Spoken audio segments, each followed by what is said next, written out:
Cette leçon a été préparée dans le cadre du cours hybride Mécanique des matériaux 1 du programme de génie civil de l'Université d'Ottawa.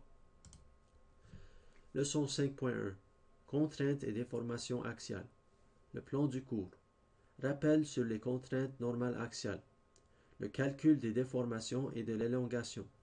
Le calcul de l'élongation si on a plusieurs éléments et le calcul de l'élongation si on a une section variante. Rappel sur les contraintes normales et axiales. On peut transformer une force interne axiale en une contrainte normale axiale en utilisant la formule très simple qui est montrée sur cette diapositive, où la contrainte est égale à la force normale à la surface divisée par la surface sur laquelle agit la force, c'est-à-dire par la section d'air transversale. La convention des signes pour les contraintes. Une contrainte normale de traction sera traitée comme étant positive. Une contrainte normale de compression sera traitée comme étant négative. Et lorsqu'on fait l'état des contraintes sur un élément infiniment petit lors d'une analyse de l'état des contraintes, on va indiquer une contrainte normale axiale en traction avec une flèche qui sort de l'élément et une contrainte normale axiale en compression avec une flèche qui pousse vers l'élément. Quelques notes. Note 1. Principe de Saint-Venant. On note qu'en réalité, les contraintes varient sur la surface, c'est-à-dire on va avoir une distribution non uniforme de contraintes. Cette distribution non uniforme va être plus importante près du point d'application. Et si je me déplace plus loin de ce point d'application, la distribution devient de plus en plus uniforme. Ainsi, pour les fins de simplification, cette variation peut être approximée comme étant uniforme pour les applications d'ingénierie typiques. Mais lorsque je fais le design près des points d'application, et si on a une charge axiale qui est excessive, dans ce cas, on doit aussi considérer cette distribution non uniforme pour cette région. Note 2. Pour que cette équation soit valide, la résultante de la force doit être appliquée au centre de gravité de la section. C'est-à-dire, si la force axiale ou la force interne axiale est excentrique par rapport, il y a une certaine excentricité entre le point d'application et le centre de gravité, on va avoir en plus de la force axiale un moment qui sera égal à la force axiale multipliée par cette excentricité. Alors, dans ce cas, la distribution des contraintes ne sera plus uniforme. On va voir comment traiter de ce problème où on a une force axiale et un moment dans les leçons qui vont suivre. Note 3.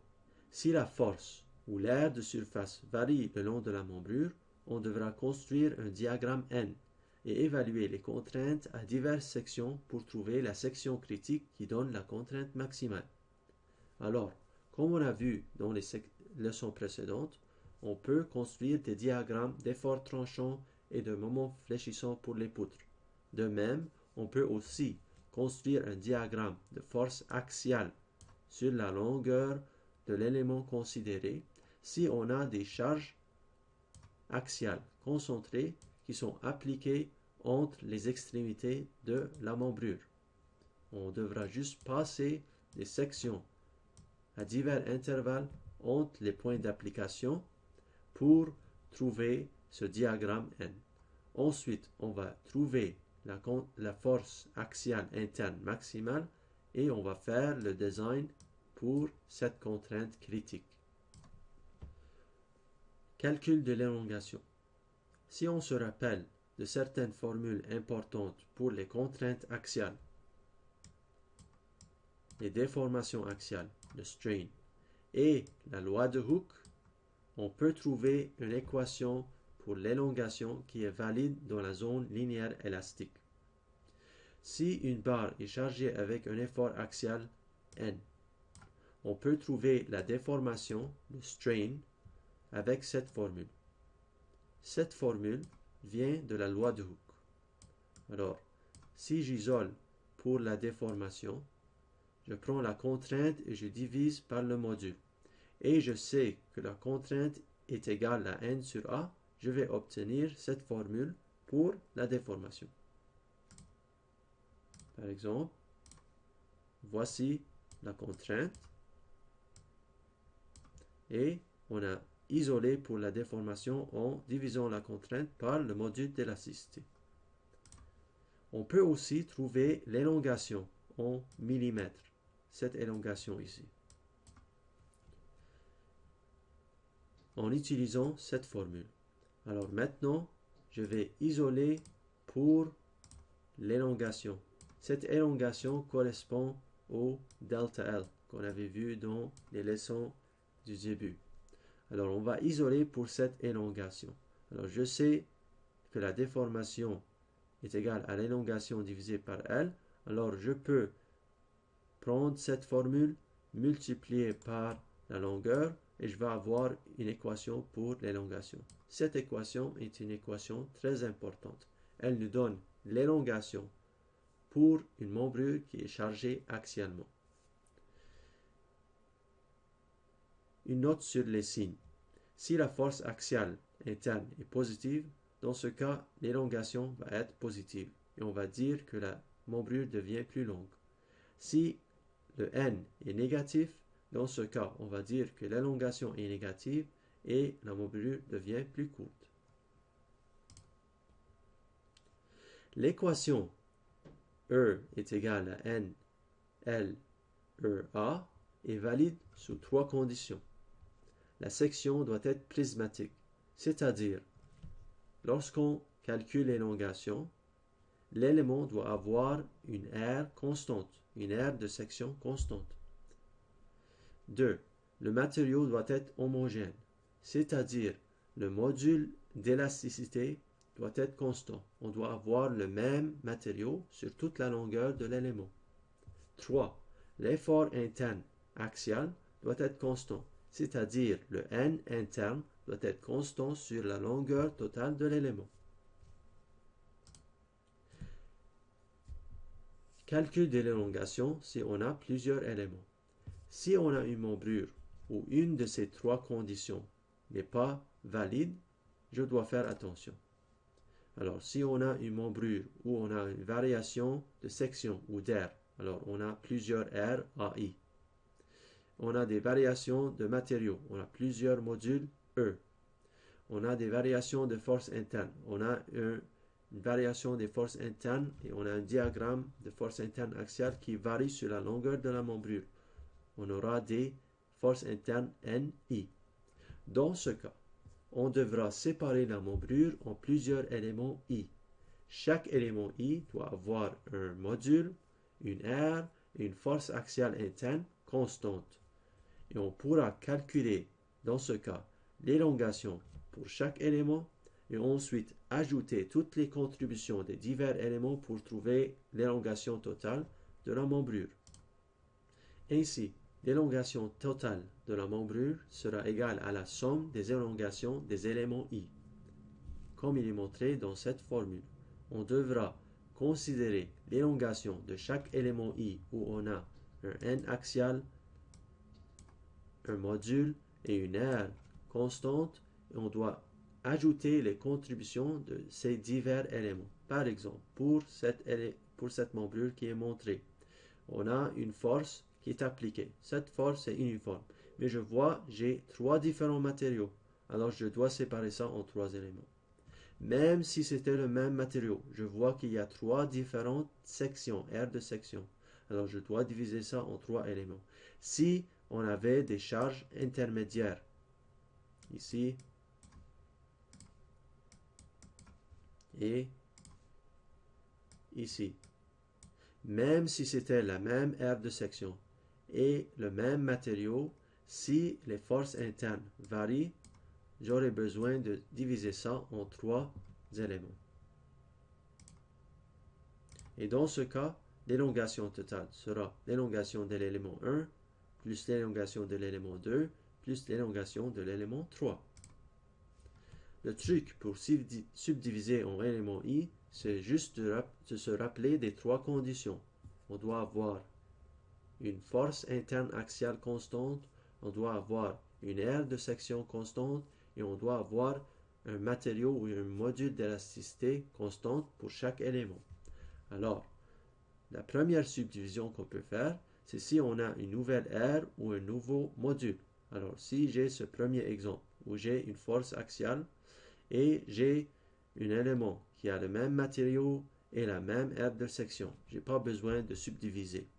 Mais si maintenant j'ai la même force et le même matériau, mais j'ai deux différentes aires de section, je dois diviser ça en deux éléments. Et je dois ajouter la contribution de ces deux éléments pour trouver l'élongation totale. Si j'avais la même aire de section et la même force, mais j'ai deux matériaux, dans ce cas, je dois subdiviser en deux éléments pour avoir un module d'élasticité qui est constante dans chaque élément. Et si j'ai une combinaison de ça, alors j'ai une aire et un module constante ici et une autre aire et module dans cette région, je dois subdiviser en deux éléments. Ensuite, après que je fais cette première subdivision, je considère les forces axiales. Alors, si la force axiale interne ici et ici est constante sur les éléments que j'ai identifiés, comme il est montré dans cette figure, je n'ai pas à subdiviser encore. Mais si maintenant j'ai une charge intermédiaire, comme il est montré ici, quand je dessine mon diagramme N, je vais voir dans ce premier élément, j'ai une variation de N axiale interne. Alors je devrais diviser ça encore pour avoir maintenant 1, 2, 3 éléments. Si on veut trouver l'élongation totale du membrure qui est attaché à un point A, on devra mettre notre point d'origine au point A et ensuite on va calculer l'élongation de tous les éléments jusqu'à la fin de la membrure. Alors si ça c'est le point d'attache, je mets mon point d'origine ici.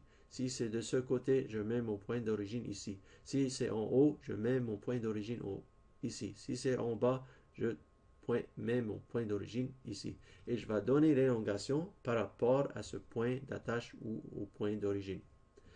Si on veut maintenant trouver le déplacement relatif, c'est-à-dire le déplacement d'un point B ou C par rapport à un point A, dans ce cas, je vais mettre mon point d'origine au point A et je vais calculer toutes les élongations par rapport, pour les éléments qui sont entre ce point d'origine et le point où je veux trouver le déplacement relatif. Alors, si je veux trouver le déplacement de B par rapport à A, je mets mon point d'origine à A et je vais prendre toutes les élongations jusqu'à ce que j'arrive à B. Alors, dans ce cas, je vais juste utiliser l'élongation de l'élément 1. Si je veux trouver le déplacement de C par rapport à A, je vais prendre l'élongation 1 et l'élongation 2. Le calcul de l'élongation, si on a une section ou une force variante. Comme on a mentionné, cette formule est seulement valide si notre force axiale est constante, notre module est constante et notre aire est constante. Il existe certaines situations où la force axiale va être continuellement variante, où l'aire de section va être continuellement variante. Dans ces cas, on ne peut pas utiliser cette formule simple. Si on a une membrure où on a une section d'aire variante, alors l'aire AX va varier sur toute la longueur, comme il est montré dans la figure. Dans ce cas, on ne peut pas utiliser cette formule simple. Ou si on a une force variante. Alors, si on avait la même aire de section, mais la force, elle varie sur toute la longueur. Dans ce cas, on ne peut pas utiliser cette formule simple. Au lieu, on devra trouver une équation pour la variation de l'aire par rapport à x et une équation pour la variation de la force par rapport à x. Et ensuite, on va appliquer cette formule où on va faire l'intégration sur la longueur de la force qui est fonction de x et l'aire qui est fonction de x divisé par le module et multiplié par dx. Si notre force était constante et on avait juste une variation d'air. Dans ce cas, je peux sortir la force et j'ai seulement à utiliser cette formule. Si j'avais l'autre cas, alors dans ce cas, disons que l'aire de section est constante, mais la force est variante. Dans ce cas, je peux utiliser cette formule. 1 sur AE, intégration de la force qui est fonction de x, dx. Alors c'est le même concept, mais on doit faire attention, lorsqu'on a quelque chose qui varie continuellement, d'utiliser cette intégration. Voici un exemple qui illustre ce concept. Supposons qu'on a une membrure qui a une longueur L et qui a une épaisseur qui varie sur toute la longueur de la membrure. On a une force interne axiale F qui est constante. Dans ce cas, on voit que l'aire de section va varier sur toute la longueur. On suppose ici qu'on a une section qui a une épaisseur constante de T. Alors, dans cette situation, la formule qu'on devra utiliser pour trouver l'élongation est la formule qui est montrée ici. F divisé par E multiplié par l'intégrale de 1 sur AX dx. Ainsi, on doit trouver une équation pour cette variation d'air qui est fonction de x. Alors, si je mets mon x comme ça, et je mets mon x égale 0 ici, je peux trouver une équation pour AX. Alors, l'aire AX à n'importe quel point x est égal à l'épaisseur à ce point multiplié par la largeur t. Je peux trouver une équation pour cette épaisseur Wx en utilisant la géométrie. Alors, si j'utilise les triangles similaires et je indique que ça c'est l'épaisseur W1 et l'épaisseur finale est W2, je peux trouver cette formule pour indiquer l'épaisseur. Et ensuite, l'équation pour l'air va être la formule suivante. Le même concept s'applique si on avait quelque chose comme ça, où la membrure est alignée vers l'axe Y. Et on applique la même formule. Pour résoudre ce problème, on doit toujours se rappeler de quelques relations mathématiques. Alors, par exemple, dans ce problème spécifique, cette relation mathématique va être utile lors de la solution de l'intégrale. Ceci était un exemple très simple. Il ne faut pas mémoriser ces formules. Au lieu, il faut utiliser la logique et voir les données des problèmes pour trouver nos équations pour l'aire x. Ou si on avait une force variante, on doit utiliser la logique pour trouver c'est quoi l'équation de force x. Après ça, on va mettre ça dans l'intégration et on va résoudre le problème comme d'habitude. Ça, c'est la fin de la leçon 5.1.